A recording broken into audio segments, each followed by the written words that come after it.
Attendez-vous à un retour en force des moustiques cette année. Le début de printemps neigeux et pluvieux qu'a connu le Québec a mis la table pour favoriser la prolifération de larves. Il envoie des moustiques comme des inondations. Les deux aiment beaucoup la pluie. On en a eu 150 de la normale, donc beaucoup en ce début de printemps. Des épisodes de pluie de 10 mm ont été fréquents aussi, et ça, les moustiques adorent, tout comme un terrain qui reste détrempé pendant plusieurs semaines. Dans les boisés comme celui-ci à Repentigny, les larves sont au rendez-vous.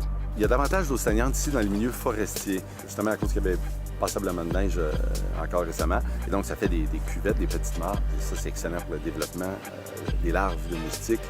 Des équipes de chez DG Environnement sont déjà à l'œuvre pour asperger un larvicide biologique dans les zones à risque. Il est appliqué de façon terrestre par des équipes qui vont aller faire les petites mares près des maisons. Par contre, quand il y a des grands secteurs humides, des grandes tourbières, par exemple, là, c'est absolument essentiel d'avoir recours à une flotte aérienne. C'est des granules de BTI qui sont largués. Ça va venir affecter seulement les larves de moustiques. Dans les zones inondées, la saison des moustiques débutera plus tard qu'à l'habitude. La production de moustiques dans ces secteurs riverains est retardée. L'eau étant très haute et les moustiques ayant besoin de l'eau vraiment très stagnante pour se développer.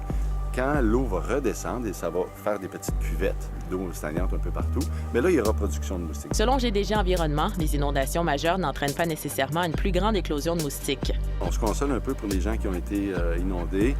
Ce qu'on a vu en général en 2017, c'est qu'il y avait un phénomène de lessivage, qu'il n'y avait pas davantage de moustiques après l'inondation. Même si la saison sera retardée dans ces secteurs, une chose est certaine, les moustiques seront bien présents jusqu'au premier gel à l'automne. Rebecca Salomon, Météo Média, Repentigny.